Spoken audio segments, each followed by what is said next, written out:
Punjabi radio ਤੇ Punjabi TV USA ਵੇਖ ਸੁਣ ਰਹੇ ਸਾਰੇ ਸਰੋਤਿਆਂ ਦਾ ਬਹੁਤ-ਬਹੁਤ ਸਵਾਗਤ ਹੈ। ਇਸ ਸਮੇਂ ਦੇ ਵਿਸ਼ੇਸ਼ ਪ੍ਰੋਗਰਾਮ ਖਬਰ ਤੇ ਨਜ਼ਰ ਦੇ ਵਿੱਚ। ਇਸ ਪ੍ਰੋਗਰਾਮ ਦੇ ਵਿੱਚ ਹਰ ਰੋਜ਼ ਦੀ ਤਰ੍ਹਾਂ ਸਾਥ ਹੁੰਦਾ ਹੈ ਸੀਨੀਅਰ ਪੱਤਰਕਾਰ ਮਿੰਟੂ ਗੁਰਸਰੀਆ ਜੀ ਦਾ ਤੇ ਦੇਸ਼ ਭਰ ਦੇ ਨਾਲ ਜੁੜੀਆਂ ਹੋਈਆਂ ਅਹਿਮ ਖਬਰਾਂ ਹੁੰਦੀਆਂ ਨੇ ਜਿਨ੍ਹਾਂ ਤੇ ਚਾਨਣਾ ਪਾਈਦਾ। ਸੋ ਨਾਲ ਜੋੜਦੇ ਹਾਂ ਪ੍ਰੋਗਰਾਮ ਦੇ ਵਿੱਚ ਮਿੰਟੂ ਜੀ ਨੂੰ, ਫਿਰ ਰੁੱਖ ਖਬਰਾਂ ਦਾ ਕਰਾਂਗੇ। ਬਹੁਤ-ਬਹੁਤ ਸਵਾਗਤ ਹੈ ਮਿੰਟੂ ਜੀ। ਸ਼ੁਕਰੀਆ ਜੀ ਸਾਰਿਆਂ ਨੂੰ। ਸਤਿ ਸ੍ਰੀ ਅਕਾਲ ਜੀ। ਸਤਿ ਸ਼੍ਰੀ ਅਕਾਲ ਜੀ। ਸੋ ਅੱਜ ਦੇ ਪ੍ਰੋਗਰਾਮ ਦੇ ਸਪਾਂਸਰਸ ਨੇ ਖਾਲਸਾ ਇੰਸ਼ੋਰੈਂਸ। ਲੰਬੇ ਸਮੇਂ ਤੋਂ ਇੰਸ਼ੋਰੈਂਸ ਦੇ ਖੇਤਰ ਦੇ ਵਿੱਚ ਸੇਵਾਵਾਂ ਨਿਭਾ ਰਹੇ ਨੇ। ਸੰਪਰਕ ਨੰਬਰ ਹੈ 4082722500। ਟਿਰਕਿਆਣਾ ਇਮੀਗ੍ਰੇਸ਼ਨ ਲਾ ਫਰਮ ਜੇ ਟਿਰਕਿਆਣਾ ਹੁਣਾਂ ਨਾਲ ਸੰਪਰਕ ਕਰ ਸਕਦੇ ਹੋ ਜੇਕਰ ਇਮੀਗ੍ਰੇਸ਼ਨ ਬਾਬਤ ਕਿਸੇ ਤਰ੍ਹਾਂ ਦੀ ਸਲਾਹ ਕਰਨੀ ਹੈ। Krishan Dhanota Yuba City, Baljinder Singh Nijjar Woodland, GN lube ਵਾਲੇ ਟਰੱਕ ਵਾਸ਼ ਕਰਦੇ ਨੇ, ਆਇਲ ਚੇਂਜ ਕਰਦੇ ਨੇ, 에ਅਰ ਬ੍ਰੇਕਸ ਦਾ ਕੰਮ ਤਸੱਲੀ ਬਖਸ਼ ਕਰਦੇ ਨੇ। ਤੁਸੀਂ ਇਹਨਾਂ ਦੇ ਕੋਲੋਂ ਨਵੇਂ ਪੁਰਾਣੇ ਟਾਇਰ ਵੀ ਖਰੀਦ ਸਕਦੇ ਹੋ। ਲੋਕੇਸ਼ਨ ਸੈਂਟਾਨੇਲਾ ਦੇ ਵਿੱਚ ਹੈ। ਨਿੰਮਾ ਸਹੋਤਾ ਹੋਣਾ ਦਾ ਨੰਬਰ ਹੈ 209-277-0113। Jaswinder Singh Nagra, Roseville, Avtar Singh Sangha Yuba City, Baldev Singh Kang Yuba City. ਬਹੁਤ-ਬਹੁਤ ਧੰਨਵਾਦ ਹੈ ਇਹਨਾਂ ਸਾਰੇ ਸਪਾਂਸਰਸ ਦਾ ਜਿਹੜੇ ਜ਼ਰੀਆ ਬਣਦੇ ਨੇ ਪ੍ਰੋਗਰਾਮਾਂ ਨੂੰ ਤੁਹਾਡੇ ਤੱਕ ਪਹੁੰਚਦਾ ਕਰਨ ਦੇ ਲਈ। ਸੋ ਹੁਣ ਰੁਕ ਕਰਦੇ ਹਾਂ ਜੀ ਖਬਰਾਂ ਦਾ। ਮਿੰਟੂ ਜੀ, ਸਭ ਤੋਂ ਪਹਿਲੀ ਖਬਰ ਤੇ ਜੇਕਰ ਆਈਏ ਤਾਂ ਤੁਹਾਡੇ ਵਾਲੇ ਬੰਨੇ ਕੱਲ ਕਹਿਰ ਵਾਪਰਿਆ। ਇੱਕ ਵੱਡੇ ਕੱਪੜਾ ਵਪਾਰੀ ਟੇਲਰਿੰਗ ਦੇ ਬਿਜ਼ਨਸ ਦੇ ਧੁਰੰਦਰ ਕਹਿ ਲਈਏ ਪੰਜਾਬ ਦੇ, ਉਹਨਾਂ ਦੇ ਇੱਕ ਕਹਿ ਲਈਏ ਭਰਾ ਦਾ ਉਹਨਾਂ ਚੋਂ ਕਤਲ ਕਰ ਦਿੱਤਾ ਜਾਂਦਾ ਹੈ। ਤੇ ਉਸ ਤੋਂ ਬਾਅਦ ਅੱਜ ਮੇਜਰ ਅਪਡੇਟ ਹੋਈ ਹੈ ਜਿਸ ਦੇ ਵਿੱਚ ਪੁਲਿਸ ਨੇ ਮੁਲਜ਼ਮਾਂ ਨੂੰ ਢੇਰ ਕਰ ਦਿੱਤਾ ਹੈ। ਪਰ ਇਹ ਜਿਹੜਾ ਢੇਰ ਕੀਤਾ ਗਿਆ ਇਹ ਸਵਾਲ ਵੀ ਕਿਤੇ ਨਾ ਕਿਤੇ ਖੜਾ ਕਰਦਾ ਹੈ ਕਿ ਉਹਨਾਂ ਨੂੰ ਜਿੰਦਾ ਫੜਿਆ ਨਹੀਂ ਜਾ ਸਕਦਾ ਸੀ, ਕਿ ਉਹਨਾਂ ਨੂੰ ਇੰਟੈਰੋਗੇਟ ਕਰਕੇ ਇਸ ਦੀ ਪਿੱਠ ਭੂਮੀ ਦੇ ਵਿੱਚ ਕੌਣ-ਕੌਣ ਬੈਠਾ ਹੋਇਆ ਇਹ ਨਹੀਂ ਲੱਭਿਆ ਜਾ ਸਕਦਾ ਸੀ, ਕਿ ਇਹ ਪੰਜਾਬ ਦੇ ਕਾਰੋਬਾਰੀਆਂ ਨੂੰ ਸੰਤੁਸ਼ਟ ਕਰਨ ਦਾ ਇੱਕ ਸਿੱਧਾ ਅਸਿੱਧਾ ਤਰੀਕਾ ਹੈ। ਜ਼ਰਾ ਪਾਇਓ ਜੀ ਚਾਨਣਾ। ਦੇਖੋ ਆਪਾਂ ਇੱਕ ਇੱਕ ਕਰਕੇ ਇਸ ਗੱਲ ਤੇ ਆਉਂਦੇ ਹਾਂ। ਪਹਿਲੀ ਤੇ ਗੱਲ ਇਹ ਆ ਕਿ ਗੁਰਪ੍ਰੀਤ ਜੀ, ਨੋ ਡਾਊਟ ਸਾਡੇ ਏਰੀਏ ਦੇ ਵਿੱਚ ਮੈਨੂੰ ਨਹੀਂ ਪਤਾ ਪੰਜਾਬ ਦਾ ਕੀ ਹਾਲ ਆ, ਪਰ ਸਾਡੇ ਇਲਾਕੇ ਦੇ ਵਿੱਚ ਤੇ ਜਿਹੜੇ ਵਪਾਰੀ ਨੇ ਉਹ ਤਰਾ ਕਰ ਉੱਠੇ ਆ ਕਿ ਬਣੇਗਾ ਕੀ। ਇਸ ਤੋਂ ਪਹਿਲਾਂ ਸਾਡੇ ਇੱਧਰ ਇੱਕ ਸਾਡੇ ਨਾਲ ਦਾ ਹੀ ਹੁੰਦਾ ਸੀਗਾ, ਚਲੋ ਮੈਂ ਤੇ ਮੁੜਾ ਕੱਟ ਕੇ ਵਾਪਸ ਆ ਗਿਆ। ਉਹਦਾ ਮਰਡਰ ਹੋਇਆ ਸੀਗਾ ਇਸ ਏਰੀਏ 'ਚ। ਸਾਡੇ ਮਲੋਟ ਦੇ ਵਿੱਚੋਂ ਉਸ ਟਾਈਮ ਬਹੁਤ ਵੱਡੇ ਵੱਡੇ ਨਾਮੀ ਬੰਦਿਆਂ ਨੇ ਆਪਣੇ ਜਵਾਕ ਬਾਹਰ ਭੇਜਦੇ ਸਨ ਪੈਸੇ ਦੇ ਕੇ ਕਿ ਉੱਧਰ ਜਾ ਕੇ ਬਿਜ਼ਨਸ ਕਰ ਲਓ ਜੀ।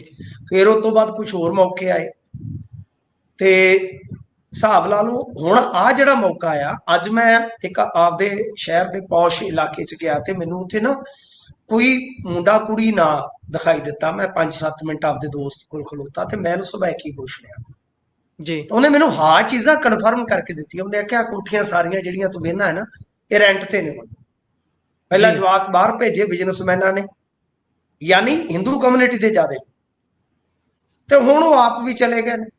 ਇੱਧਰ ਦੇ ਜਿਹੜੇ ਕਾਰੋਬਾਰ ਆ ਉਹ ਮਨੀਮਾ ਵਗੈਰਾ ਦੇ ਹਵਾਲੇ ਕੀਤੇ ਜੀ। ਮਤਲਬ ਕਿ ਕਮਾਲ ਦੀ ਗੱਲ ਆ। ਤਾਂ ਜੇ ਮੈਂ ਆਪਦੇ ਸ਼ਹਿਰ ਦੇ ਆਧਾਰ ਨੂੰ ਅੱਗੇ ਤੋਰਾਂ ਕਿਸੇ ਹੋਰ ਨਾਲ ਰਿਲੇਟ ਕਰਕੇ, ਤਾਂ ਮੇਰੇ ਖਿਆਲ ਦੇ ਨਾਲ ਸ਼ਹਿਰ ਦੀ ਕਹਾਣੀ ਬਣਦੀ ਜਾਏਗੀ ਹੌਲੀ ਹੌਲੀ ਜੀ। ਤੇ ਕਿਉਂਕਿ ਦੇਖੋ ਬਾਹਰੋਂ ਸਾਨੂੰ ਇਨਵੈਸਟਮੈਂਟ ਆਉਂਦੀ ਨਹੀਂ, ਇਹੀ ਸਾਡਾ ਕਹਿ ਲਓ ਕਿ ਇਨਵੈਸਟਰ ਹੈ ਨਾ, ਸ਼ਹਿਰੀ ਹਿੰਦੂ ਵੀਰ ਹੈ ਜਿਹੜਾ ਸਾਡਾ ਪੰਜਾਬੀ ਹਿੰਦੂ ਹੈ।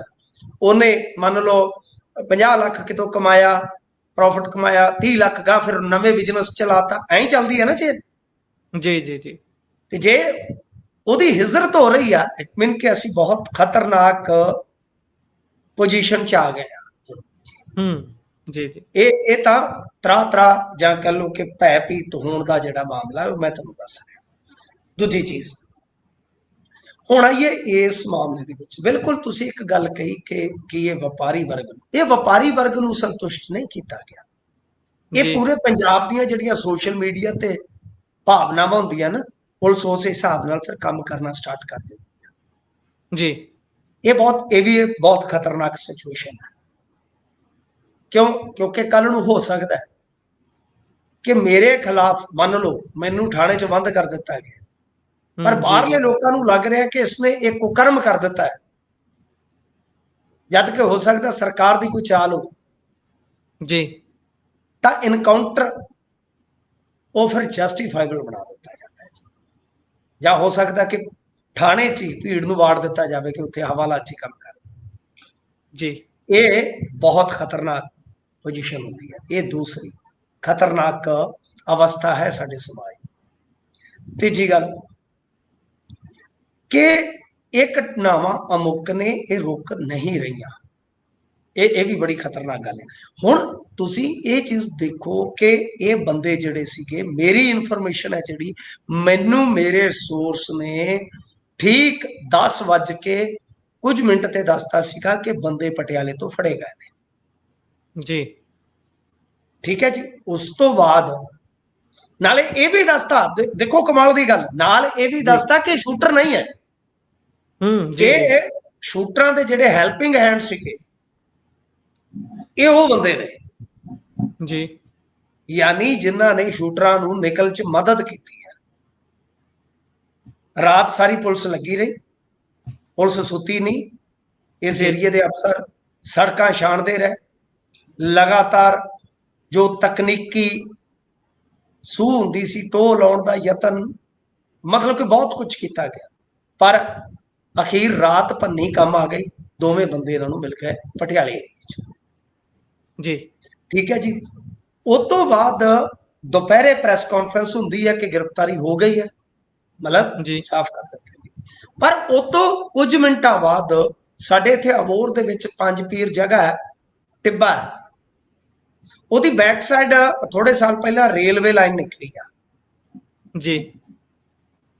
ਉਹ ਜਿਹੜੀ ਰੇਲਵੇ ਲਾਈਨ ਆ ਉਹ ਇੱਕ ਫਾਜ਼ਿਲਕਾ ਨੂੰ ਮੁੜ ਜਾਂਦੀ ਹੈ, ਉਹ ਥੋੜੇ ਸਾਲ ਪਹਿਲਾਂ ਨਿਕਲੀ ਹੈ, ਇੱਕ ਪਰੇ ਨੂੰ ਚਲੇ ਜਾਂਦੀ। ਤਾਂ ਕਹਿਣ ਦਾ ਮਤਲਬ ਇਹ ਆ ਕਿ ਉਸ ਟਰੈਕ ਦੇ ਨਾਲ ਸੁੰਨਸਾਨ ਜਗ੍ਹਾ ਤੇ ਇਹਨਾਂ ਨੂੰ ਲਿਜਾਇਆ ਗਿਆ। ਉੱਥੇ ਪੁਲਿਸ ਦਾ ਦਾਅਵਾ ਹੈ ਕਿ ਇਹਨਾਂ ਨੇ ਜਿਹੜੇ ਵੈਪਨ ਸੁੱਟੇ ਸੀ ਉਹੀ ਚੁੱਕ ਕੇ ਸਾਡੇ ਤੇ ਚਲਾਏ ਆ ਤੇ ਅਸੀਂ ਜਵਾਬੀ ਕਾਰਵਾਈ ਚ ਦੋਵੇਂ ਮਾਰਤੇ। ਹਾਲਾਂਕਿ ਇੱਕ ਪੁਲਿਸ ਕਰਮਚਾਰੀ ਵੀ ਜ਼ਖਮੀ ਹੋਇਆ। ਹੁਣ ਦੇਖੋ, ਬੜੀ ਸੁਭਾਵਿਕ ਗੱਲ ਹੈ ਕਿ ਏਡੇ ਹਾਈ ਪ੍ਰੋਫਾਈਲ ਮਰਡਰ ਦੇ ਮੁਜਰਮ ਜਿਹੜੇ ਆ ਕਿ ਉਹ ਹੱਥ ਪੈਰ ਬੰਨੇ ਤੋਂ ਬਿਨਾਂ ਲੈ ਜਾਣਗੇ। ਜੀ ਜੀ। ਦੂਜੀ ਗੱਲ ਇਹ ਕਹਿੰਦੇ ਕਿ ਭੱਜੇ ਜਾਂਦਿਆਂ ਨੇ ਵੈਪਨ ਇੱਥੇ ਸੁੱਟੇ ਸਨ, ਜਦ ਕਿ ਜਿਹੜੀ ਕਾਰ ਹੈ ਸਰ ਉਹ ਉਹਨਾਂ ਰਾਹਾਂ ਚ ਅਣਜਾਣ ਬੰਦਾ ਲਿਜਾ ਹੀ ਨਹੀਂ ਸਕਦਾ ਜੀ। ਉਹ ਤੇ ਸਾਨੂੰ ਵੀ ਨਹੀਂ ਪਤਾ ਛੇਤੀ ਕਿਤੇ ਉਹ ਟਿੱਬਾ ਹੈ। ਇਹ ਭੱਜੇ ਨੇ, ਸੀਸੀਟੀਵੀ ਜਿੰਨੀ ਵੀ ਆ ਉਹ ਸਾਰੀ ਸੜਕਾਂ ਦੀ। ਜਦੋਂ ਦੂਜੀਆਂ ਫੁਟੇਜ ਤੁਸੀਂ ਹਾਸਲ ਕਰ ਲਈਆਂ ਕਿ ਆ ਗਏ ਆ ਗਏ ਆ ਗਏ, ਟਿੱਬੇ ਵਾਲਾ ਰਸਤਾ ਉਸਕੇ ਪੈਰ ਚ, तो मतलब साफ है, स्पष्ट है जी। ठीक है, पुलिस दावा कर रही है और लोग इनू मन रहे। ठीक है, ਤੁਸੀਂ ਨਜਾਇਜ਼ ਕਹਿ ਕੇ ਦੇਖ ਲਓ, ਤੁਹਾਨੂੰ 36 ਗਾਲਾਂ ਕੱਢਣਗੇ ਲੋਕ ਕਿ ਚੱਲ ਯਾਰ ਨਜਾਇਜ਼ ਹੀ ਸੇ ਕੰਮ ਨਿਬੜਿਆ। ਤਾਂ ਇਹੀ ਇੱਕ ਖਤਰਨਾਕ ਮੈਂ ਸਿਚੁਏਸ਼ਨ ਦੱਸਣੀ ਚਾਹੁੰਦਾ ਕਿ ਇਹ ਹੁੰਦੀ ਹੈ ਕਿ ਇੱਕ ਪਾਸੇ ਗੈਂਗਿਜ਼ਮ ਸਿਖਰ ਤੇ ਆ, ਕਤਲੇਆਮ ਸਿਖਰ ਤੇ ਆ ਤੁਸੀਂ ਦੇਖ ਲਓ ਕੁਝ ਦਿਨਾਂ ਦੇ ਵਿੱਚ ਕਿੰਨੇ ਮਰਡਰ ਹੋ ਗਏ। ਜੱਗੂ ਦੀ ਮਾਂ ਮਾਰਤੀ, ਜੱਗੂ ਦੇ ਸਾਥੀ ਦਾ ਭਰਾ ਮਾਰਿਆ ਹੈ ਗੁਰਦੁਆਰੇ ਦੇ ਬਿਲਕੁਲ ਸਾਹਮਣੇ। ਜੀ ਜੀ। ਫਿਰ ਡਾਕਟਰ ਅਨਿਲ ਉਹਦੇ ਤੇ ਹਮਲਾ, ਫਿਰ ਉਸ ਤੋਂ ਬਾਅਦ ਇਹ, ਯਾਨੀ 8-10 ਦਿਨ ਦੇ ਵਿੱਚ ਪੰਜਾਬ ਜਿਹੜਾ ਕੰਬ ਉੱਠਿਆ। ਤਾਂ ਮਤਲਬ ਕਿ ਲੋਕ ਜਦੋਂ ਇਹ ਗੱਲਾਂ ਕਰਨ ਲੱਗ ਜਾਣ ਤਾਂ ਫਿਰ ਪੁਲਿਸ ਕੋਲ ਇਹਨਾਂ ਚੀਜ਼ਾਂ ਵਾਸਤੇ ਇੱਕ ਖੁੱਲ੍ਹ ਹੋ ਜਾਂਦੀ, ਸਿਆਸੀ ਦਬਾਅ ਤੇ ਹੁੰਦੀ। ਪਰ ਇਹ ਤੋਂ ਵੀ ਅੱਗੇ ਮੈਂ ਤੁਹਾਨੂੰ ਇੱਕ ਪੈਸ਼ੀਨ ਕੋਈ ਕਰਨ ਦੀ ਗੁਸਤਾਖੀ ਚਾਹਾਂਗਾ ਜੀ। ਮੈਨੂੰ ਜੋ ਲੱਗਦਾ, ਅੱਜ ਰਾਜਾ ਵੜਿੰਗ ਨੇ ਇੱਕ ਬਿਆਨ ਦਿੱਤਾ ਕਿ ਮੈਨੂੰ 4 ਦਿਨ ਸਰਕਾਰ ਚਲਾ ਲੈਣ ਦਿਓ, ਜੇ ਨਵੇੜ ਨਾ ਦਿੱਤੇ ਤੇ ਜੋ ਮਰਜੀ। ਸਰ ਇਹ ਉਹ ਬਿਆਨ ਆ ਜਿਹਦੇ ਵਿੱਚ ਕਿਤੇ ਨਾ ਕਿਤੇ ਪੰਜਾਬ ਦਾ ਯੋਗੀ ਬਣਨ ਦੀ ਇੱਛਾ ਜ਼ਾਹਰ ਹੈ ਜੀ। ਔਰ ਇਹ ਕੱਲਾ ਫਿਰ ਕਾਂਗਰਸ ਚ ਨਹੀਂ ਹੋਏਗਾ, ਹੋ ਸਕਦਾ ਦੂਜੀਆਂ ਪਾਰਟੀਆਂ ਚੋਂ ਵੀ ਬੰਦੇ ਨਿਕਲਣ ਕਿ ਭਾਈ ਸਾਨੂੰ ਮੌਕਾ ਦਿਓ, ਅਸੀਂ ਮੁਕੰਮਲ ਖਾਤਮਾ ਕਰਾਂਗੇ। ਤਾਂ ਫਿਰ ਤੁਸੀਂ ਉਹ ਦੇਖ ਹੀ ਸਕਦੇ ਹੋ ਕਿ ਮੁਕੰਮਲ ਖਾਤਮੇ ਕਿੱਦਾਂ ਹੁੰਦੇ ਆ। ਤਾਂ ਖੈਰ ਇਹ ਆ ਕਿ ਜਿਹੜੇ ਸ਼ੂਟਰ ਆ ਇਸ ਮਾਮਲੇ ਦੇ ਵਿੱਚ ਗੁਰਪ੍ਰੀਤ ਜੀ, ਉਹ ਹਾਲੇ ਗ੍ਰਿਫਤ ਤੋਂ ਬਾਹਰ ਆ। ਇਹ ਹੁਣ ਦੇਖਣ ਵਾਲੀ ਗੱਲ ਆ ਕਿ ਉਹ ਕਦੋਂ ਫੜੇ ਜਾਂਦੇ ਕਦੋਂ ਨਹੀਂ। ਪਰ ਇਹ ਜਿਹੜੇ ਦੋ ਸੀ, ਇਹ ਉਹ ਸੀ ਜਦੋਂ ਉਹਨਾਂ ਦਾ ਮੋਟਰਸਾਈਕਲ ਡਿੱਗ ਪਿਆ, ਫਿਰ ਗਾਂ ਉਹਨਾਂ ਨੇ ਇੱਕ ਮੋਟਰਸਾਈਕਲ ਕਿਸੇ ਹੋਰ ਤੋਂ ਖੋਇਆ। ਫਿਰ ਉਸ ਤੋਂ ਬਾਅਦ ਜਦੋਂ ਉਹਨਾਂ ਨੂੰ ਲੱਗਿਆ ਕਿ ਫਸ ਜਾਣਗੇ, ਉਹ ਜਿਹੜੇ ਨਾਲ ਕਹਿ ਲਓ ਉਹਨਾਂ ਦੇ ਕਵਰ ਲਈ ਸੀਗੇ, ਫਿਰ ਉਹ ਜੀ ਗੱਡੀ ਜਿਹੜੀ ਲੈ ਕੇ ਪਹੁੰਚਦੇ ਆ, ਤੇ ਇਹ ਉਹ ਦੋ ਜਣੇ ਆ ਜਿਨ੍ਹਾਂ ਨੇ ਇਹਨਾਂ ਨੂੰ ਗੱਡੀ ਚੋਂ ਉੱਥੋਂ ਕੱਢਿਆ। ਜੀ ਸੋ ਜੇਕਰ ਆਪਾਂ ਇਸ ਤੋਂ ਅਗਲੀ ਖਬਰ ਦਾ ਰੁਖ ਕਰੀਏ ਤਾਂ ਪੰਜਾਬ ਸਰਕਾਰ ਨੇ ਕਹਿੰਦੇ ਅੱਜ ਇੱਕ ਨਵੀਂ ਯੋਜਨਾ ਲਾਂਚ ਕਰ ਦਿੱਤੀ ਹੈ। ਪੰਜਾਬ ਸਰਕਾਰ ਦੇ ਵੱਲੋਂ ਸਿਹਤ ਕਾਰਡ ਜਾਰੀ ਕੀਤਾ ਗਿਆ, ਕਹਿੰਦੇ 10 ਲੱਖ ਰੁਪਏ ਤੱਕ ਦਾ ਮੁਫਤ ਇਲਾਜ ਮਿਲੂਗਾ। ਪਰ ਇਸ ਦੇ ਵਿੱਚ ਝੋਲ ਕੀ ਹੈ ਇਹ ਦੱਸ ਦਿਓ, ਕਿਉਂਕਿ ਕੋਈ ਪਾਲਿਸੀ ਹਾਲੇ ਤੱਕ ਤਾਂ ਪਿਛਲੇ 3 ਸਾਲਾਂ 'ਚ ਆਪਾਂ ਨਹੀਂ ਦੇਖੀ ਜਿਹਦੇ 'ਚ ਕੋਈ ਝੋਲ ਨਾ ਹੋਵੇ, ਬਿਲਕੁਲ ਐਨ ਸਪਸ਼ਟ ਹੋਵੇ ਉਹ ਕਿ ਜੋ ਕੁਝ ਕਹਿ ਰਹੇ ਨੇ ਵੀ ਉਹੀ ਸੱਚ ਹੈ। ਪਹਿਲੀ ਗੱਲ, ਇਹ ਸਕੀਮ ਜਿਹੜੀ ਆ ਉਹ ਆਯੁਸ਼ਮਾਨ ਸਕੀਮ ਹੈ ਕੇਂਦਰ ਦੀ, ਜਿਹਦੇ ਚ 60-40 ਅਨੁਪਾਤ ਨਾਲ ਪੈਸਾ ਪੈਂਦਾ ਹੈ ਜੀ। ਠੀਕ ਹੈ ਜੀ। ਅੱਜ ਇਹਨਾਂ ਨੇ ਤੇ ਕੇਜਰੀਵਾਲ ਨੇ ਤੇ ਹੋਰ ਝੂਠ ਬੋਲਿਆ ਲੁਧਿਆਣੇ ਦੇ ਵਿੱਚ ਕਿ ਅਸੀਂ ਇੰਨੀਆਂ ਕਲੀਨਿਕਾਂ ਖੋਲੀਆਂ ਨੇ ਜੀ। ਤਾਂ ਮਤਲਬ ਕਿ ਜਿਹੜੀਆਂ ਕਲੀਨਿਕਾਂ ਖੋਲੀਆਂ ਉਹਨੂੰ ਅੱਡ ਤੋਂ ਡਿਫਾਈਨ ਕਰਨ ਦੀ ਜ਼ਰੂਰਤ ਆ ਕਿ ਕੇਂਦਰ ਦੇ ਪੈਸੇ ਨਾਲ ਇੰਨੀਆਂ ਖੁੱਲੀਆਂ ਜੀ, ਅਸੀਂ ਬਰੋਬਰ ਇੰਨੀਆਂ ਖੋਲੀਆਂ, ਤੁਹਾਡੇ ਤੇ ਉਹਨਾਂ ਨੇ ਬੋਰਡ ਜੇ ਲਵਾ ਕੇ ਪਰਾਂ ਮਾਰੇ। ਠੀਕ ਹੈ ਨਾ ਜੀ। ਮਤਲਬ ਇਹ ਡਿਫਾਈਨ ਕਰਨ ਦੀ ਜ਼ਰੂਰਤ ਹੁੰਦੀ ਆ ਕਿ ਭਾਈ ਇਹ ਜਿਹੜਾ ਆਯੁਸ਼ਮਾਨ ਦੀ ਸਕੀਮ ਦਾ ਹੀ ਇੱਕ ਤਰ੍ਹਾਂ ਨਾਲ ਕਹਿ ਲਓ ਕਿ ਵਾਧਾ ਆ। ਠੀਕ ਹੈ ਜੀ। ਅਰਵਿੰਦ ਕੇਜਰੀਵਾਲ ਤੁਹਾਨੂੰ ਪਤਾ ਉੱਤੇ ਬਲੇਟਣ ਦੇ ਵਿੱਚ ਬਹੁਤ ਮਾਹਰ ਆ। ਸੋ ਗੱਲ ਇਹਦੇ ਵਿੱਚ ਇਹ ਆ, ਚੰਗੀ ਚੀਜ਼ ਇਹ ਆ ਕਿ ਪੂਰਾ ਪੰਜਾਬ ਕਵਰ ਹੋ ਜਾਏਗਾ ਜੀ। ਠੀਕ ਹੈ ਨਾ ਜੀ, ਪੰਜਾਬ ਪੂਰਾ ਕਵਰ ਹੋ ਜਾਏਗਾ। ਤੇ ਦੂਜੇ ਪਾਸੇ ਜੇ ਆਪਾਂ ਦੇਖੀਏ, ਦੂਜੇ ਪਾਸੇ ਅੱਜ ਇਹਨਾਂ ਨੇ ਮਤਲਬ ਕਿਹਾ ਕਿ ਇਲਾਜ ਦਾ ਕੋਈ ਹਿਸਾਬ ਕਿਤਾਬ ਨਹੀਂ ਦੇਣਾ ਹੋਏਗਾ। ਜਦੋਂ ਤੁਸੀਂ ਕਵਰ ਹੀ ਕਰ ਲਿਆ ਸਾਰੀਆਂ ਫੈਮਲੀਆਂ ਨੂੰ ਤੇ ਫਿਰ ਹਿਸਾਬ ਕਿਤਾਬ ਕਾਹਦਾ ਹੋਇਆ? ਇਹਦੇ ਵਿੱਚ ਤੇ ਕੋਈ ਮੇਰੇ ਖਿਆਲ ਦੇ ਨਾਲ ਜ਼ਿਆਦਾ ਤੁਹਾਨੂੰ ਆਪ ਦਾ ਸਿਹਰਾ ਬਣਨ ਦੀ ਜ਼ਰੂਰਤ ਨਹੀਂ। ਅੱਛਾ, ਹੁਣ ਇਹਨਾਂ ਨੇ 2 ਅਕਤੂਬਰ ਤੋਂ ਕਿਹਾ ਹੈ ਕਿ ਪੰਜਾਬ ਦੇ ਵਿੱਚ ਸਿਹਤ ਕਾਰਡ ਜਿਹੜੇ ਬਣਨੇ ਸਟਾਰਟ ਹੋ ਜਾਣਗੇ ਜੀ। ਇਹਦੇ ਲਈ ਸਾਰੇ ਲੋਕ ਕਵਰ ਹੋਣਗੇ, ਯਾਨੀ ਕਿਸਾਨ, ਮਜ਼ਦੂਰ, ਸਰਕਾਰੀ ਕਰਮਚਾਰੀ, ਪੈਨਸ਼ਨਰ, ਸਾਰੇ। ਮਤਲਬ ਜੇ ਤੁਸੀਂ ITR ਵੀ ਭਰਦੇ ਹੋ ਤਾਂ ਮੇਰੇ ਖਿਆਲ ਦੇ ਨਾਲ ਤਦ ਵੀ ਕੋਈ ਦਿੱਕਤ ਨਹੀਂ, ਕਿਉਂਕਿ 65 ਲੱਖ ਫੈਮਿਲੀ ਮਤਲਬ ਸਮੁੱਚਾ ਪੰਜਾਬ। ਕਾਰਡ ਕਿਵੇਂ ਬਣਵਾਉਣਾ ਹੈ? ਕਹਿੰਦੇ ਕਿ ਤੁਸੀਂ ਸੁਵਿਧਾ ਕੇਂਦਰ ਜਾਂ ਹਸਪਤਾਲਾਂ ਦੇ ਵਿੱਚ ਜਾਓ, ਰਜਿਸਟ੍ਰੇਸ਼ਨ ਕੈਂਪ ਲੱਗਣਗੇ, ਉਹਦੇ ਲਈ ਸਿਰਫ ਆਧਾਰ ਕਾਰਡ ਆਪਦਾ ਦਿਓ ਤੇ ਨਾਲ ਦੱਸਦੇ ਆ ਕਿ ਸਾਰੀਆਂ ਬਿਮਾਰੀਆਂ ਦਾ ਕਵਰ ਹੋਏਗਾ। ਤੇ ਇਹ ਕਹਿੰਦੇ ਆ ਕਿ ਕਿਹੜੇ ਹਸਪਤਾਲਾਂ 'ਚੋਂ ਇਲਾਜ ਤੁਸੀਂ ਕਰਵਾਉਣਾ, ਤਾਂ ਉਹਦਾ ਜਵਾਬ ਹੈ ਕਿ ਪ੍ਰਾਈਵੇਟ ਤੇ ਹਸਪਤਾਲਾਂ ਦੀ ਸੰਖਿਆ ਜਿਹੜੀ ਉਹ 2000 ਤੱਕ ਹੋਏਗੀ ਜੀ। ਦੇਖੋ, ਪੰਜਾਬ ਦੇ ਵਿੱਚ ਪਹਿਲਾਂ ਹੀ ਤੁਹਾਨੂੰ ਯਾਦ ਹੋਣਾ ਮੁੱਖ ਮੰਤਰੀ ਸਰਬੱਤ ਸਿਹਤ ਬੀਮਾ ਸਕੀਮ ਚੱਲ ਰਹੀ ਹੈ। ਇਹ ਬਹੁਤ ਪੁਰਾਣੀ ਆ ਜੀ ਜੀ। ਠੀਕ ਹੈ ਜੀ। ਇਹਦੇ ਵਿੱਚ ਜਿਹੜੇ ਹਸਪਤਾਲ ਪੈਨਲ ਦੇ ਵਿੱਚ ਆਉਂਦੇ ਨੇ 5 ਲੱਖ ਤੱਕ ਦਾ ਇਲਾਜ ਮਿਲਦਾ ਹੈ। ਤੇ ਉਹਦੇ ਚ ਕੀ ਹੈ ਕਿ 80% ਲੋਕ ਕਵਰ ਹੁੰਦੇ ਸਨ। ਇਸ ਤੋਂ ਇਲਾਵਾ ਆਯੁਸ਼ਮਾਨ ਸਕੀਮ, ਜਿਵੇਂ ਮੈਂ ਤੁਹਾਨੂੰ ਕਿਹਾ ਕਿ ਉਹ ਪੂਰੀ ਦੀ ਪੂਰੀ ਆਪਾਂ ਦੇਖੀਏ ਤੇ ਇੰਡੀਆ ਚਲਾ, ਉੱਥੇ 5 ਲੱਖ ਦਾ। ਠੀਕ ਹੈ ਜੀ। ਪਰ ਇਹ ਸਾਰੀਆਂ ਜਿਹੜੀਆਂ ਕਹਿ ਲਓ ਕਿ ਇਹ ਜਿਹੜੀ ਯੋਜਨਾ ਸਾਰੇ ਰਾਜਾਂ ਚ ਲਾਗੂ ਆ, ਪਰ ਇਹਦੇ ਵਿੱਚ ਰਾਜ ਸਰਕਾਰ ਦੀ ਹਿੱਸੇਦਾਰੀ ਮੈਂ ਜਿਵੇਂ ਤੁਹਾਨੂੰ ਕਿਹਾ ਕਿ ਹੁਣ ਪੰਜਾਬ ਸਰਕਾਰ ਜਿਹੜੀ ਨਵੀਂ ਸਕੀਮ ਲੈ ਕੇ ਆਈ, ਇਸ ਦਾ ਫਾਇਦਾ ਉਹ ਸਾਰੇ ਉਮਰ ਵਰਗ ਦੇ ਲੋਕਾਂ ਨੂੰ ਦੇਣਾ ਚਾਹੁੰਦੇ ਤੇ ਸਾਰੇ ਲੋਕ ਦੇਣਾ ਚਾਹੁੰਦੇ ਆ। ਚਲੋ ਇਹ ਇੱਕ ਚੰਗੀ ਗੱਲ ਆ ਜਿਹਦੇ ਵਿੱਚ ਉਹਨਾਂ ਨੇ ਕਿਹਾ ਕਿ ਇਕੱਲਾ ਪੰਜਾਬੀ ਹੋਣਾ ਚਾਹੀਦਾ। ਪਰ ਜਿਵੇਂ ਮੈਂ ਤੁਹਾਨੂੰ ਕਿਹਾ ਕਿ ਇਹ ਕੇਂਦਰ ਦੀ ਵੀ ਆਯੁਸ਼ਮਾਨ ਸਕੀਮ ਆ। ਠੀਕ ਹੈ ਜੀ। ਸੋ ਇਹ ਮੈਨੂੰ ਹਾਲੇ ਤੱਕ ਸਾਫ਼ ਨਹੀਂ ਹੋਇਆ, ਕਿਉਂਕਿ ਕੇਂਦਰੀ ਵਜ਼ੀਰ ਜਿਹੜੇ ਆ ਰਵਨੀਤ ਬਿੱਟੂ, ਉਹਨਾਂ ਨੇ ਕਿਹਾ ਕਿ ਇਹ ਆਯੁਸ਼ਮਾਨ ਹੀ ਸਕੀਮ ਆ ਜਿਹਨੂੰ ਇਹ ਨਵੇਂ ਸਿਰੇ ਤੋਂ ਲਾਗੂ ਕਰ ਰਹੇ ਨੇ। ਪਰ ਇਹਨਾਂ ਨੇ ਯਾਨੀ ਜਿਹੜਾ ਇਹਨਾਂ ਦੇ ਪੱਖ ਦਾ ਮੀਡੀਆ ਉਹ ਕਿਤੇ ਵੀ ਇਸ ਗੱਲ ਨੂੰ ਪ੍ਰਭਾਸ਼ਿਤ ਨਹੀਂ ਕਰ ਰਿਹਾ ਜਾਂ ਇਹਨੂੰ ਉਹ ਚਿੰਨ੍ਹਿਤ ਨਹੀਂ ਕਰ ਰਿਹਾ।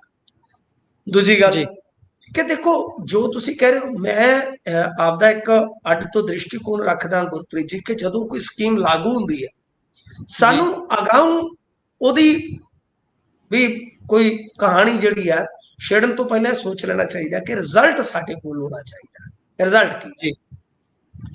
ਹੁਣ ਇਹਦੇ ਵਿੱਚ ਇੱਕ ਡੰਗਾ ਹੈ ਕਿ ਜਿਸ ਤਰ੍ਹਾਂ ਦੀ ਬਾਕੀ ਚੀਜ਼ਾਂ ਠੀਕ ਨੇ, ਮੈਂ ਉਹਦੇ ਨਾਲ ਸਹਿਮਤ ਹਾਂ ਗੁਰਪ੍ਰੀਤ ਜੀ ਕਿ ਕਲਾ ਪੰਜਾਬ ਦਾ ਮੂਲ ਵਾਸੀ ਹੋਣਾ ਕਾਫੀ ਹੈ।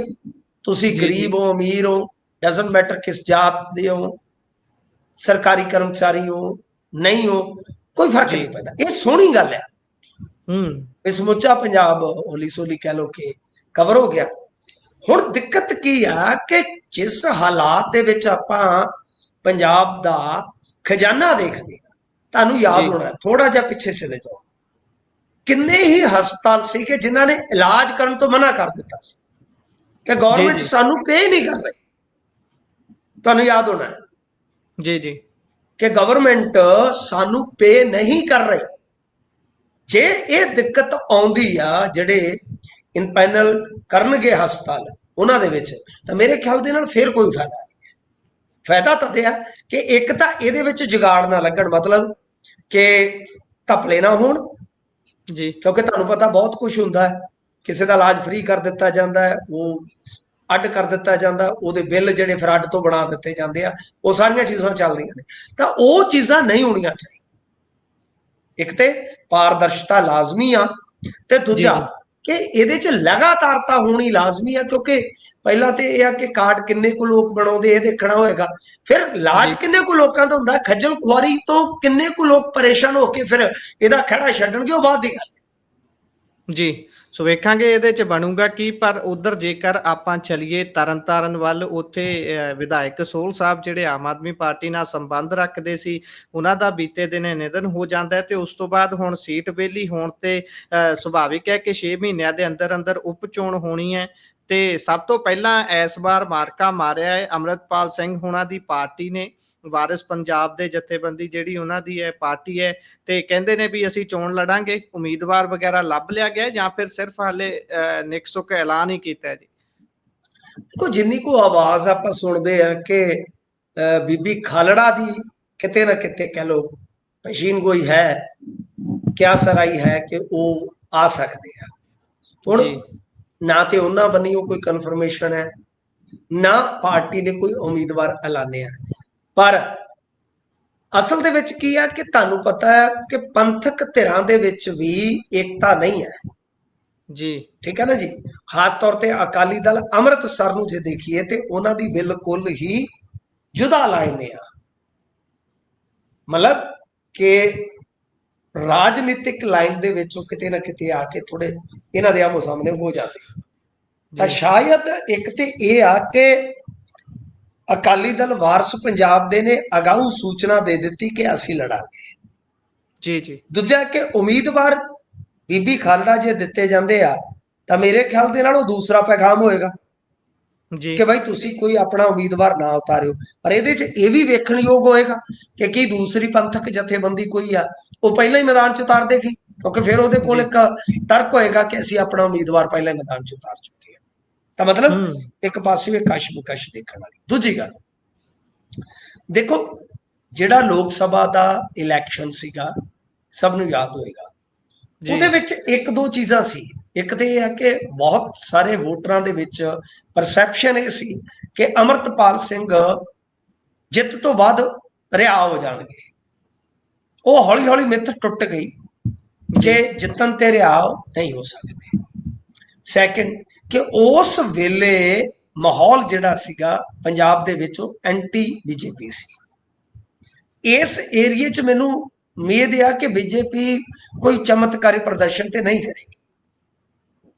ਜੀ ਪਰ ਅੰਮ੍ਰਿਤਪਾਲ ਸਿੰਘ ਦੀ ਪੋਜੀਸ਼ਨ ਜਾਂ ਉਹਨਾਂ ਦੀ ਜਥੇਬੰਦੀ ਦੀ ਪੋਜੀਸ਼ਨ ਜੇ ਆਪਾਂ ਥੋੜੀ ਜਿਹੀ ਗਿਰਾਵਟ ਵੱਲ ਵੀ ਦੇਖ ਲਈਏ, ਉਹ 19 ਦੇ ਸੌਰੀ ਜਿਹੜਾ 24 ਦਾ ਸੀ ਜੀ 24 ਦਾ ਲੋਕ ਸਭਾ ਇਲੈਕਸ਼ਨ ਹੈ ਜੀ, ਉਹਦੇ ਮੁਕਾਬਲੇ ਤਾਂ ਵੀ ਮੇਰੇ ਖਿਆਲ ਦੇ ਨਾਲ ਇੱਥੇ ਇਸ ਪਿੱਚ ਤੇ ਬੜਾ ਫਸਵਾਂ ਮੁਕਾਬਲਾ ਹੋਏਗਾ। ਇਹ ਵੇਖਣ ਯੋਗ ਹੈ। ਕਿਉਂਕਿ ਮੈਨੂੰ ਇਉਂ ਲੱਗਦਾ ਹੈ ਕਿ ਆਮ ਆਦਮੀ ਪਾਰਟੀ ਇੱਥੇ ਆਪਣਾ ਚਿਹਰਾ ਨਹੀਂ ਦੇਵੇਗੀ। ਜੀ ਮੈਨੂੰ ਇਉਂ ਲੱਗਦਾ ਹੈ ਕਿ ਇਹ ਕੋਈ ਵੱਡਾ ਚਿਹਰਾ ਇੰਪੋਰਟ ਕਰਨਗੇ।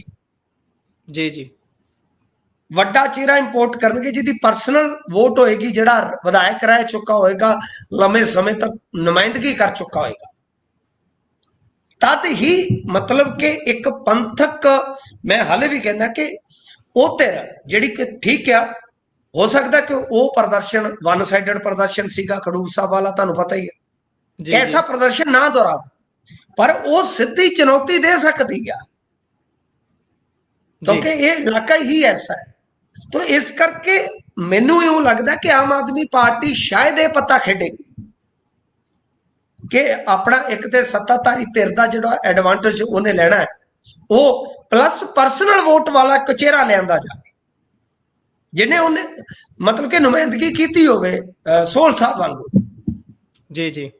तो इस करके देखते हैं, हो सकता है मेरा अंदाजा गलत हो, पर मैनू यूं लगता है आप अगे वेख चुके हैं कि भगत साहब का ਤੁਸੀਂ ਦੇਖਿਆ ਹੀ ਲੁਧਿਆਣੇ ਜਲੰਧਰ ਚ ਜੀ ਜੀ ਤੇ ਜਲੰਧਰ ਲੁਧਿਆਣੇ ਜੀ ਦੇ ਵਿੱਚ ਵੀ ਲਗਭਗ ਇਹੋ ਹੀ ਹੈ ਨਾ ਕਿ ਰਾਜ ਸਭਾ ਤੋਂ ਲੈਂਦਾ ਗਿਆ ਜੀ ਹੈ, ਬੇਸ਼ੱਕ ਇਹਨਾਂ ਦੀ ਪਾਰਟੀ ਦੇ ਮੈਂਬਰ ਪਾਰਲੀਮੈਂਟ ਸੀ। ਸੋ ਦੇਖਦੇ ਹਾਂ ਲੈਟਸ ਸੀ ਇਹ ਦੋ ਰੌਚਕ ਕਹਿ ਲੋ ਕਿ ਉਮੀਦਵਾਰ ਹੋਣਗੇ, ਆਮ ਆਦਮੀ ਪਾਰਟੀ ਤੇ ਅਕਾਲੀ ਦਲ ਵਾਰਸ ਪੰਜਾਬ ਦੇ। ਬਾਕੀ ਕਿਹੜੇ ਕਿਹੜੇ ਰਵਾਇਤੀ ਦਲ ਕਿਹੜੀ ਕਿਹੜੀ कह लो कि अपनी चाल खेडते हैं, किहड़े किहड़े उम्मीदवार लैके आउंदे, उस हिसाब नाल फिर अगले एनालिसिस होंदे रहणगे। ਜਿਹੜਾ ਤੁਸੀਂ ਇਸ਼ਾਰਾ ਕੀਤਾ ਹੈ ਨਾ ਵਿੱਚ ਕਿ ਆਮ ਆਦਮੀ ਪਾਰਟੀ ਕੋਈ ਜਿਹਦਾ ਆਪਣਾ ਹੀ ਆਧਾਰ ਹੋਵੇ, ਪਹਿਲਾਂ ਵੀ ਇੱਥੇ ਰਹਿ ਚੁੱਕਿਆ ਹੋਵੇ ਥੋੜਾ ਸਮਾਂ, ਤੇ ਉਹ ਤੁਸੀਂ ਜਰਾ ਗੱਲ ਗੋਲਮੋਲ ਕਰ ਗਏ। ਜੇ ਸਪਸ਼ਟ ਕਰਦੇ ਹੋ ਕੀ ਪਤਾ ਆਪਣੀ ਭਵਿੱਖਬਾਣੀਆਂ ਅੱਗੇ ਵੀ ਸੱਚ ਹੁੰਦੀਆਂ ਨੇ, ਥੋੜੀ ਜਿਹੀ ਉਹ ਵੀ ਹੋ ਜੂਗੀ। चलो मैं मतलब कि इन्ना कह दिना कि हो सकता कोई अकालियां चो चेहरा होवे, हुण तां तरन ताਰਨ वाले माਝੇ वाले नूं पता लग जाए। सो मैनूं ये लगदा है, चलो मैं थोड़ा होर हिंट दे दिना, खोल दिना, चलो सारे पत्ते नहीं खोलने चाहिए कि हो सकता संधू साहब नूं ले आओ जी। ਸੋ ਵੇਖਾਂਗੇ ਬਣਦਾ ਕੀ ਹੈ ਅੱਗੇ। ਜੇਕਰ ਆਪਾਂ ਚੱਲੀਏ ਤਾਂ ਗੱਲ ਮਜੀਠੀਆ ਹੁਣਾਂ ਦੀ ਕਰ ਲੈਂਦੇ ਹਾਂ। ਮਜੀਠੀਆ ਵੱਲੋਂ ਕਹਿੰਦੇ ਨਹੀਂ ਮੰਗਿਆ ਗਿਆ ਏਸੀ, ਇਹ ਜਵਾਬ ਆਇਆ ਜੀ। हाँ जी, देखो गल यह है कि बड़ी वड्डी खबर जिहड़ी सी वो तोरी गई मीडिया दे विच। अच्छा मैं ना एक तुहानूं अगे भी शायद इस गल दा जिक्र कीता होवे, मैं एक रिपोर्टिंग दा बड़ा खंडन कीता अज तो कई साल पहला कि एक खबर चलाई गई मीडिया जगत दे विच कि जिहड़ा डेरा मुखी आ ਉਹਦੀ ਤੇ ਉੱਥੇ ਦਾੜੀ ਚਿੱਟੀ ਹੋਈ ਪਈ, ਦਾੜੀ ਬੱਗੀ ਹੋਈ ਪਈ ਤੇ ਸਬਜ਼ੀਆਂ ਬੋੜਦਾ ਜੀ। मैं वो जिन्नी भी वैब ते चली जां उधर उधर चली, मैं क्या तुहानूं रता भी जेल दा नहीं पता, तैनूं कख भी पता नहीं, किस हाल च रहिंदे आ तैनूं कख भी पता नहीं। तो गल यह कि जेल दी दुनिया लग गया वेखण नूं बाहरों कुछ होर हुंदा, अंदर कुछ होर हुंदा जी। होया कि इसे दरम्यान ਉਹਦਾ गेड़ा वज गया एक डेरा मुखी दा आपदी मां ਦਾ ਪਤਾ ਲੈਣ ਆਇਆ ਜੀ। ਉਹਦੀ ਉਹਨਾਂ ਨੇ ਕਲਿੱਪ ਕੱਟ ਕੇ ਪਾਈ ਸੀ 8-10 ਸੈਕਿੰਡ ਦੀ ਜਾਣ ਕੇ ਜੀ। ਉਹਦੇ ਚ ਉਹਦੀ ਦਾੜੀ ਕਾਲੀ।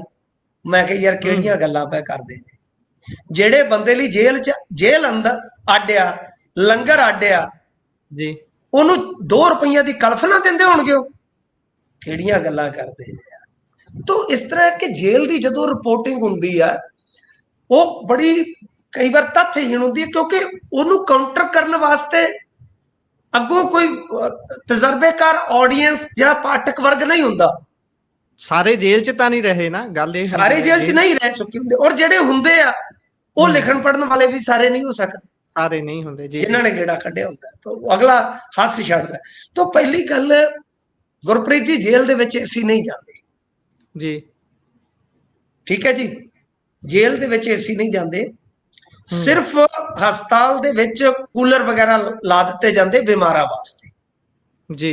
जे कोई ज्यादा बीमार है तो उत्थे जा सकदा है। बैरक दे विच कूलर ते एसी नहीं लगदे। दूजी चीज ये कहंदे कि मजीठीए दा बीपी वध गया। हुण भाई जां तां डॉक्टर दी पर्ची होवे, उहदी रिपोर्ट होवे, क्योंकि जिहड़ा भी उत्थे चैकअप हुंदा है वो रजिस्टर ते चढ़दा है जी ना। उत्थे ते हस्पताल च गेड़ा भी मारोगे, एक गोली भी लाओगे तो तुहाडा नाम लिख लैणगे। सो कहण दा मतलब है कि उन्हां दी लीगल टीम कह रही है कि मजीठीए दा बीपी चैक ही नहीं होया जी। ये कहते सारी रात तुरदा फिरदा रहा, नींद नहीं आई, मुझे नींद ना आए, मुझे चैन ना आए, जाए कोई जरा ढूंढ के लाए, न जाने कहां दिल खो गया। वो कहते कि कमाल है यार भी ऐसियां वाहियात गल्लां। हाँ कैमरिया बारे जिथों तक है ना, देखो ਵਿਕਰਮ ਮਜੀਠੀਆ ਦੀ ਸਿਕਿਉਰਿਟੀ ਦਾ ਪ੍ਰਬੰਧ ਇਹਨਾਂ ਨੇ ਪੂਰਾ ਕੀਤਾ। ਉਹ ਜਿਹੜੇ ਕੈਮਰੇ ਲਾਏ ਆ ਉਹ ਗੱਲ ਸਹੀ ਹੋ ਸਕਦੀ, ਮੈਂ ਉਹਦੇ ਨਾਲ ਸਹਿਮਤ ਹਾਂ। ਜੀ ਐਰਕ ਦੇ ਉਹ ਤਾਂ ਜੇਲ੍ਹ ਦਾ ਪ੍ਰਬੰਧ ਹੈ ਨਾ, ਹੋ ਸਕਦਾ ਅੰਦਰ ਵੀ ਲਾ ਦੇਣ, ਜੀ ਹੋ ਜੀ ਸਕਦਾ ਬਾਹਰ ਲਾਏ ਹੋਣ, ਕਿਉਂਕਿ ਦੇਖੋ ਸਰਕਾਰ ਨੂੰ ਇਸ ਗੱਲ ਦਾ ਪਤਾ ਹੁੰਦਾ ਹੈ ਨਾ। ਫਰਜ਼ ਕਰੋ ਤੁਹਾਡਾ ਸਰਕਾਰ ਦੇ ਨਾਲ ਕੋਈ ਪੇਚਾ ਚੱਲ ਰਿਹਾ ਹੈ, ਤੇ ਜੀ ਸਰਕਾਰ ਤੁਹਾਨੂੰ ਸਮਾਂ ਦੀ ਉਲਟਾ ਕਈ ਵਾਰ ਬਚਾ ਕੇ ਰੱਖੇਗੀ ਕਿ ਭਾਈ ਇਹਨੂੰ ਕੋਈ ਤੀਸਰਾ ਰਗੜ ਕੇ ਰੱਖ ਗਿਆ ਤੇ ਸਾਡਾ ਜੀ ਜੀ ਸਿਆਸੀ ਨੁਕਸਾਨ ਹੋ ਜਾਏ। ਸੋ ਇਸ ਕਰਕੇ ਇਹ ਚੀਜ਼ ਤੇ ਮੰਨਣਯੋਗ ਹੈ। ਏਸੀ ਉਸੀ ਨਾ ਕਿਸੇ ਨੇ ਉੱਤੇ, ਅੱਛਾ ਜੇ ਮੰਨ ਲਓ ਮਜੀਠੀਆ ਨੇ ਕੋਈ ਚੀਜ਼ ਮੰਗਣੀ ਹੋਵੇ, ਜੀ ਉਹ ਅਰਜ਼ੀ ਲਿਖੂਗਾ ਨਾ, ਉਹ ਅਰਜ਼ੀ ਦੀ ਕਾਪੀ ਕਿੱਥੇ ਹੈ? ਜੀ ਮੂੰਹ ਜ਼ਬਾਨੀ ਤੇ ਮੰਗ ਨਹੀਂ ਸਕਦਾ ਕਿ ਉੱਥੇ ਕਹਿ ਦੂ ਅੰਕਲ ਜੀ ਮੈਨੂੰ ਏਸੀ ਦੇਣਾ। ਤਾਂ ਮਤਲਬ ਜੀ ਉਹ ਸੁਪਰਡੈਂਟ ਨੂੰ ਲਿਖੀ ਚਿੱਠੀ ਕਿੱਥੇ ਹੈ? ਜਾਂ ਅਦਾਲਤ ਨੂੰ ਚਾਰਾਜੋਈ ਕੀਤੀ, ਉਹ ਕਿੱਥੇ ਹੈ? ਸੋ ਇਹ ਗੱਲਾਂ ਜਿਹੜੀਆਂ ਨੇ, ਇਹ ਪਲਾਂਟੇਸ਼ਨ ਚੱਲ ਰਹੀ ਆ ਮੀਡੀਆ ਦੇ ਵਿੱਚ, ਇਹ ਤੁਹਾਨੂੰ ਪਤਾ ਹੀ ਹੈ ਕਦ ਤੋਂ ਚੱਲ ਰਹੀ ਹੈ, ਸਾਰਾ ਕੁਝ ਤੁਸੀਂ ਜਾਣਦੇ ਹੀ ਹੋ। ਸੋ ਇਹਨਾਂ ਗੱਲਾਂ ਦੇ ਵਿੱਚ ਔਰ ਇਹਨਾਂ ਖਬਰਾਂ ਦੇ ਵਿੱਚ ਵੀ ਮੇਰੇ ਖਿਆਲ ਦੇ ਨਾਲ ਕੱਢਣ ਪਾਉਣ ਲਈ ਹੋਣਾ ਨਹੀਂ ਕੁਝ। ਜੀ ਸੋ ਜੇਕਰ ਆਪਾਂ ਅਗਲੀ ਖਬਰ ਦਾ ਰੁਖ ਕਰੀਏ ਤਾਂ ਪੰਜਾਬ ਦੇ ਵਿੱਚ ਕਹਿੰਦੇ 1 ਮਣ ਹੈਰੋਇਨ ਬਰਾਮਦ ਹੋਈ ਹੈ, ਤੇ ਏਰੀਆ ਵੀ ਮਾਲਵੇ ਦਾ ਬਠਿੰਡਾ ਦੱਸਿਆ ਜਾ ਰਿਹਾ ਹੈ। ਨਹੀਂ ਨਹੀਂ, ਹੁਣ ਤੁਸੀਂ ਜੱਗਦੇ ਕਿਉਂ, ਸਾਡਾ ਹੀ ਕਹਿ ਦੋ ਨਾ, ਤੇ ਕਿਉਂਕਿ ਉਹ ਬੰਦੇ ਹੀ ਸਾਰੇ ਜ਼ਿਆਦਾਤਰ ਉਹ ਸਾਡੇ ਸ਼ਹਿਰ ਦੇ ਆ। ਇਹ ਵੱਡੇ ਭਾਰ ਵਾਲੀਆਂ ਖਬਰਾਂ ਸਾਰੀਆਂ ਤੁਹਾਡੇ ਵਾਲੇ ਬੰਨੇ ਹੀ ਹੁੰਦੀਆਂ ਜ਼ਿਆਦਾ। ਹਾਂਜੀ ਹਾਂਜੀ ਹਾਂਜੀ, ਹਾਂ ਉਹੀ ਤੇ ਗੱਲ ਹੈ, ਭਾਰ ਸਾਰਾ ਅਸੀਂ ਬਦਨਾਮੀ ਦਾ ਚੁੱਕੀ ਖਲੋਤੇ ਆ ਨਾ, ਚਾਹੇ ਉਹ ਰਾਜਨੀਤਿਕ ਹੋਵੇ ਤੇ ਚਾਹੇ 2 ਨੰਬਰੀ ਹੋਵੇ। ਗੱਲ ਇਹ ਆ ਜੀ ਕਿ ਜੀ ਆ ਵੇਖੋ, ਹੁਣ ਨਾ ਮੈਂ ਸਾਡੇ ਮੁੰਡੇ ਬਹੁਤ ਨੇ ਪੁਲਿਸ ਦੇ ਵਿੱਚ, ਗੁਰਪ੍ਰੀਤ ਜੀ, ਮੈਂ ਪਤਾ ਕੀਤਾ ਤੇ ਉਹ ਕਹਿੰਦੇ ਵੀ ਆਪਣੇ ਮਲੋਟ ਦੇ ਹੀ ਆ ਜ਼ਿਆਦਾ। ਜੀ ਅਸਲ 'ਚ ਬਹੁਤ ਵੱਡੀ ਖੇਪ ਹੈ ਸਾਡੇ ਇੱਧਰ ਦੀ, ਮੇਰੇ ਖਿਆਲ ਦੇ ਨਾਲ ਜੇ ਇਸ ਇਲਾਕੇ ਦੀ, ਬਠਿੰਡੇ ਦੀ ਜਾਂ ਮਲੋਟ ਏਰੀਏ ਦੀ ਤੁਸੀਂ ਰਿਕਵਰੀ ਦੇਖੋਗੇ, ਬਾਰਡਰ ਜੀ ਏਰੀਏ ਤੇ ਤਾਂ ਰਿਕਵਰੀ ਵੱਡੀ ਹੁੰਦੀ ਆ, ਪਰ ਜੀ ਜੀ ਇਹਦੇ ਵਿੱਚ ਵਿਚਾਲੇ ਜੇ ਆ ਕੇ ਇੱਥੇ ਰਿਕਵਰੀ ਏਡੀ ਵੱਡੀ ਹੋ ਜਾਣੀ ਬਹੁਤ ਬਹੁਤ ਵੱਡੀ ਗੱਲ ਆ।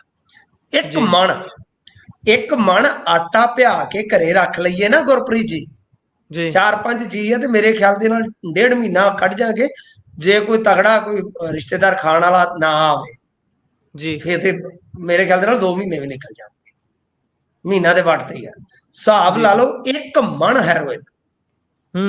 ਹੁਣ ਜਿੰਨੀ ਕੁ ਜਾਣਕਾਰੀ ਮੈਂ ਜੁਟਾ, ਇਹ ਮੁੰਡੇ ਸਾਰੇ ਇੱਥੋਂ ਦੇ ਹੀ ਸੀ, ਨੌਜਵਾਨ ਹੀ ਆ, 25-30 ਦੇ, ਸਾਡੇ ਮਲੋਟ ਦੇ ਹੀ ਆ ਜ਼ਿਆਦਾ, 5 ਜੀ ਕੇ ਜੀ 6 ਫੜੇ ਨੇ।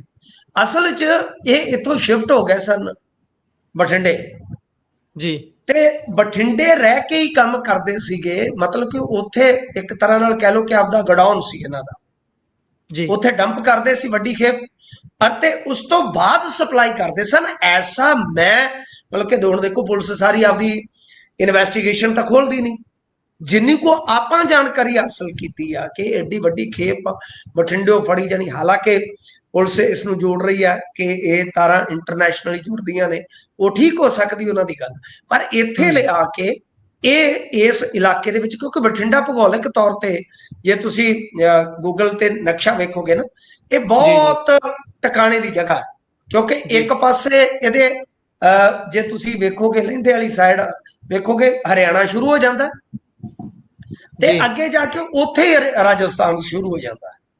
ਜੀ ਤਾਂ ਜੀ ਇਸ ਕਰਕੇ ਇਹ ਬਹੁਤ ਟਿਕਾਣੇ ਦੀ ਲੋਕੇਸ਼ਨ ਆ, ਇਹਨਾਂ ਨੇ ਸ਼ਾਇਦ ਇਸੇ ਕਰਕੇ ਚੁਣੀ ਕਿ ਇੱਥੋਂ ਗਾਂ ਇਹ ਮਤਲਬ ਕਿ ਕਿਲੋਆਂ ਦੇ ਹਿਸਾਬ ਨਾਲ ਸਪਲਾਈ ਕਰਦੇ ਹੋਣੇ ਆ। ਪਰ ਜੋ ਵੀ ਆ, ਜੀ ਬਹੁਤ ਇਹਨਾਂ ਨੌਜਵਾਨਾਂ ਨੇ ਗਲਤ ਕੀਤਾ, ਬਹੁਤ ਗਲਤ ਰਸਤਾ ਚੁਣਿਆ। ਠੀਕ ਆ, ਕਮਾਈ ਇਹਨਾਂ ਨੇ ਮੋਟੀ ਕੀਤੀ ਹੋਏਗੀ, ਮੈਂ ਸੁਣਿਆ ਕਿ ਤੁਰੇ ਫਿਰਦੇ ਹੁੰਦੇ ਸੀ ਵਿਹਲੇ, ਪਰ ਜੀ ਹੁਣ ਹਾਰਲੇ ਹੂਰਲੇ ਵੀ ਲਈ ਫਿਰਦੇ ਸੀ, ਫੋਰਚੂਨਰਾਂ ਲਈ ਫਿਰਦੇ ਸੀ। ਪਰ ਇਹ ਜ਼ਿੰਦਗੀ ਕੁਝ ਦਿਨ ਦੀ ਰਹੀ ਗੁਰਪ੍ਰੀਤ ਜੀ, ਜੀ ਜੀ ਸਭ ਜੀ ਕੁਝ, ਕਿਉਂਕਿ ਹੁਣ ਬਹੁਤ ਲੰਬੀ ਬ੍ਰੇਕ ਲੱਗ ਗਈ ਨਾ, ਹੁਣ ਤੇ ਸਾਲਾਂ ਦਾ ਸੌਦਾ ਆਇਆ। ਵੇਖ ਲਓ ਭੋਲਾ ਜਦੋਂ ਗਿਆ ਤੇ ਕਿਵੇਂ ਛਾਤੀ ਤਾਣ ਕੇ ਤੁਰਦਾ ਹੀ, ਹੁਣ ਗੋਡੇ ਵਿੰਗੇ ਹੋ ਗਏ ਨੇ ਜੇਲ੍ਹ 'ਚ, ਇਹ ਜੀ ਹਾਲਤ ਜੀ ਹੋ ਜਾਂਦੀ ਆ। ਸੋ ਸ਼ਾਰਟਕਟ ਬੜੇ ਤੁਹਾਨੂੰ ਪਤਾ ਹੀ ਆ ਪੁੱਠੇ ਸਾਬਤ ਹੁੰਦੇ ਨੇ। ਜੀ ਹੱਥਾਂ ਦੀਆਂ ਦਿੱਤੀਆਂ ਕਹਿੰਦੇ ਮੂੰਹ ਨਾ ਖੋਲਣੀਆਂ ਪੈਂਦੀਆਂ ਨੇ, ਉਹੀ ਹਿਸਾਬ ਹੈ। ਸੋ ਅੱਗੇ ਜੇਕਰ ਆਪਾਂ ਚੱਲੀਏ ਤਾਂ ਵੀ ਸ਼ਾਹਕੋਟ ਤੋਂ ਖਬਰ ਹੈ ਕਿ ਥਾਣੇ ਦੇ ਵਿੱਚੋਂ ਮਿਲੀ ਹੈ ਗਲੀ ਸੜੀ ਲਾਸ਼ ਇੱਕ ਨੌਜਵਾਨ ਦੀ। ਦੇਖੋ ਇਹ ਉੱਥੇ ਹੀ ਦੱਸਦੇ ਆ ਕਿ ਜਲਪਾਨ ਕਰਵਾਉਂਦਾ ਸੀਗਾ ਪੁਲਿਸ ਵਾਲਿਆਂ ਨੂੰ, ਤੇ ਮੁੰਡਾ ਕਬੱਡੀ ਵੀ ਖੇਡਦਾ ਸੀ, ਮੈਂ ਜਿਮ ਦੀਆਂ ਫੋਟੋਆਂ ਵੀ ਦੇਖੀਆਂ ਨੇ ਇਹਦੀਆਂ, ਚੰਗਾ ਚੋਬਰ ਸੀ। ਇਹ ਕਹਿੰਦੇ ਵੀ ਉਹ ਇੱਕ ਥਾਣੇ ਦਾ ਹਿੱਸਾ ਜਿਹੜਾ ਬੰਦ ਪਿਆ ਸੀਗਾ ਉਤਲਾ, ਇਹ ਕਿਤੇ ਉੱਥੇ ਹੀ ਜੀ ਗਿਆ ਤੇ ਉੱਥੇ ਹੀ ਰਹਿ ਗਿਆ। ਕਿਸੇ ਨੇ ਜੀ। ਵੇਖੇ ਨਹੀਂ, ਗੌਰ ਨਹੀਂ ਕੀਤਾ। ਜਦੋਂ ਬਦਬੂ ਆਈ ਹੈ ਤੇ ਕੋਈ ਜਾ ਕੇ ਚੜ ਕੇ ਵੇਖਦਾ ਤਾਂ ਇਹਦੀ ਜੀ। ਲਾਸ਼ ਉੱਥੇ ਪਈ ਸੀ। ਹੁਣ ਪੁਲਿਸ ਵਾਲੇ ਕਹਿੰਦੇ ਨੇ ਵੀ ਹੋ ਸਕਦਾ ਕੋਈ ਜ਼ਹਿਰੀਲੀ ਚੀਜ਼ ਲੜੀ ਹੋਵੇ, ਪਰ ਮੇਰਾ ਜੀ। ਮੰਨਣਾ ਹੈ ਕਿ ਪੋਸਟਮਾਰਟਮ ਹੋਣਾ ਚਾਹੀਦਾ ਕਿ ਕੀ ਕੁਝ ਖਾ ਪੀ ਲਿਆ ਇਹਨੇ, ਕਿਉਂਕਿ ਜੇ ਕੋਈ ਇਹਨੇ ਕੋਈ ਉੱਥੋਂ ਚੀਜ਼ ਖਾਧੀ ਪੀਤੀ ਹੈ ਤਾਂ ਪੁਲਿਸ ਦੱਸੇਗੀ ਨਹੀਂ ਕਿ ਇਹਨੇ ਜੀ। ਕੋਈ ਟੀਕਾ ਲਾ ਲਿਆ ਜਾਂ ਕੁਛ ਐਸਾ ਖਾ ਲਿਆ। ਜਾਂ ਇਹ ਵੀ ਹੈ ਥਾਣੇ 'ਚ, ਕਿਉਂਕਿ ਅੱਗੇ ਬਹੁਤ ਕੁਝ ਹੋਇਆ, ਕਹਾਣੀਆਂ ਨੇ ਰਿਕਾਰਡ ਤੇ, ਕਿ ਕੀ ਜੀ। ਕਿਸੇ ਜੀ। ਨੇ ਕੋਈ ਐਸਾ ਵੈਸਾ ਤਾਂ ਨਹੀਂ ਕਰ ਦਿੱਤਾ। ਸੋ ਜਾਂਚ ਪੜਤਾਲ ਬਹੁਤ ਜ਼ਰੂਰੀ ਹੈ ਗੁਰਪ੍ਰੀਤ ਜੀ। ਜੀ, ਜਾਂਚ ਪੜਤਾਲ ਤਾਂ ਬਹੁਤ ਜ਼ਰੂਰੀ ਹੈ। ਅੱਗੇ ਜੇਕਰ ਚੱਲੀਏ ਤਾਂ FATF ਦੀ ਰਿਪੋਰਟ ਵਿੱਚ ਹੋਏ ਵੱਡੇ ਖੁਲਾਸੇ ਜੀ, ਇਹ ਕੀ ਮਾਮਲਾ ਹੈ ਸਾਰਾ? ਦੇਖੋ, FATF ਇੱਕ ਐਸੀ ਸੰਸਥਾ ਹੈ ਕਿ ਇਹ ਨਾ ਨਿਗਾਹ ਰੱਖਦੀ ਆ, ਇਹਦਾ ਪੂਰਾ ਨਾਮ ਫਾਈਨੈਂਸ਼ੀਅਲ ਐਕਸ਼ਨ ਟਾਸਕ ਫੋਰਸ ਆ, ਕਿ ਜੀ। ਜੋ ਮਤਲਬ ਕਿ ਜਿਵੇਂ ਹੁਣ ਆਪਣੇ IMF ਆ ਜਾਂ ਇਹਦਾ ਜਿਹੜੀਆਂ ਵਿੱਤੀ ਸੰਸਥਾਵਾਂ ਨੇ, ਕਿ ਉਹਨਾਂ ਦਾ ਦੁਰਪ੍ਰਯੋਗ ਨਾ ਹੋਵੇ, ਉਹਨਾਂ ਦੀ ਜੀ। ਵਰਤੋਂ ਅੱਤਵਾਦੀ ਵਰਗੀਆਂ ਜਿਹੜੀਆਂ ਗਤੀਵਿਧੀਆਂ ਇਹਨਾਂ ਵਾਸਤੇ ਨਾ ਹੋਵੇ। ਜੀ। ਤਾਂ ਇਹਦੀ ਇੱਕ ਗ੍ਰੇ ਲਿਸਟ ਹੁੰਦੀ ਹੈ, ਗ੍ਰੇ ਲਿਸਟ ਦੇ ਵਿੱਚ ਪੈ ਜਾਂਦਾ ਕੋਈ ਦੇਸ਼ ਤੇ ਚਿੰਤਾ। ਉਸ ਤੋਂ ਬਾਅਦ ਕੁਝ ਪਾਬੰਦੀਆਂ ਦੀ ਵੀ ਇਹਦੇ ਵਿੱਚ ਮੱਦ ਹੁੰਦੀ ਆ। ਤੁਹਾਨੂੰ ਯਾਦ ਜੀ। ਹੋਣਾ ਕਿ ਇਸੇ ਦੀ ਤਾਂ ਅੱਗੇ ਆਪਾਂ ਆਪਰੇਸ਼ਨ ਸੰਧੂਰ ਦੇ ਦੌਰਾਨ ਚਰਚਾ ਸੁਣੀ ਸੀਗੀ ਨਾ, ਪਾਕਿਸਤਾਨ ਨੂੰ ਜੀ। ਕਿਸ਼ਤ ਮਿਲੀ ਸੀ ਉਸ ਤੋਂ ਬਾਅਦ ਹੀ। ਜੀ। ਹੁਣ ਜੀ। ਇਹਨਾਂ ਨੇ ਜਿਹੜਾ ਖੁਲਾਸਾ ਕੀਤਾ, ਇਹਨੂੰ ਆਪਾਂ ਮੁਖਤਸਰ ਕਹਿ ਲਓ ਕਰ ਲੈਂਦੇ ਆ, ਕਿ ਹੂੰ। ਇਹਨਾਂ ਨੇ ਕਿਹਾ ਕਿ ਦੇਖੋ, ਜੋ ਪੁਲਵਾਮਾ ਹਮਲਾ ਹੋਇਆ ਸੀਗਾ ਉਹਦੇ ਜੀ। ਜੀ। ਵਿੱਚ ਈ-ਕਮਰਸ ਵੈਬਸਾਈਟ ਹੈ ਜਿਹੜੀ ਅਮੇਜ਼ਨ, ਜੀ। ਉਹਦੇ ਤੋਂ ਜਿਹੜਾ ਵਿਸਫੋਟ ਸੀ ਉਹ ਖਰੀਦਿਆ ਗਿਆ ਸੀ। ਇਹ ਬਹੁਤ ਖਤਰਨਾਕ ਗੱਲ ਹੈ। ਤੇ ਨਾਲ ਜੀ। ਇਹਨਾਂ ਨੇ ਕਿਹਾ ਕਿ ਜਿਹੜਾ ਗੋਰਖਪੁਰ ਮੰਦਿਰ ਤੇ, ਗੋਰਖਨਾਥ ਮੰਦਿਰ ਤੇ ਗੁਰਪੁਰ ਦੇ ਵਿੱਚ ਹਮਲਾ ਹੋਇਆ ਸੀਗਾ ਸ਼ਾਇਦ ਜੀ। 21-22 ਦੇ ਵਿੱਚ, ਕਿ ਇਹ ਜਿਹੜਾ ਮਾਮਲਾ ਸੀ ਉਹਦੇ ਵਿੱਚ ਜੋ ਭੁਗਤਾਨ ਕੀਤੇ ਗਏ ਸਨ ਉਹ ਪੇਪਲ ਦੇ ਜ਼ਰੀਏ ਕੀਤੇ ਗਏ ਸਨ। ਮਤਲਬ ਸਾਫ਼ ਆ ਕਿ ਜੋ ਆਪਾਂ ਅੱਜ ਕੱਲ੍ਹ ਡਿਜੀਟਲ ਲੈਣ ਦੇਣ ਜਾਂ ਈ-ਕਮਰਸ ਕਰਦੇ ਆ, ਕਿ ਉਹਨੂੰ ਜੀ। ਜੀ। ਹੁਣ ਅੱਤਵਾਦੀ ਗਤੀਵਿਧੀਆਂ ਵਾਸਤੇ ਵਰਤਿਆ ਜਾਂਦਾ। ਇਹ FATF ਨੇ ਦੁਨੀਆ ਦੇ ਸਾਹਮਣੇ ਤੱਥ ਪੇਸ਼ ਕੀਤਾ ਕਿ ਭਾਈ ਆਉਣ ਵਾਲੇ ਸਮੇਂ ਦੇ ਵਿੱਚ ਇਹ ਚੀਜ਼ਾਂ ਜਿਹੜੀਆਂ ਬਹੁਤ ਖਤਰਨਾਕ ਸਾਬਤ ਹੋ ਸਕਦੀਆਂ। ਜੀ, ਇਸੇ ਦੇ ਨਾਲ ਪ੍ਰੋਗਰਾਮ ਦਾ ਸਮਾਂ ਇੱਥੇ ਹੀ ਸਮਾਪਤ ਹੁੰਦਾ ਹੈ। ਸੋ ਤੁਸੀਂ ਜੁੜੇ, ਜਾਣਕਾਰੀਆਂ ਸਾਂਝੀਆਂ ਕੀਤੀਆਂ, ਬਹੁਤ ਬਹੁਤ ਧੰਨਵਾਦ ਜੀ। ਧੰਨਵਾਦ ਜੀ।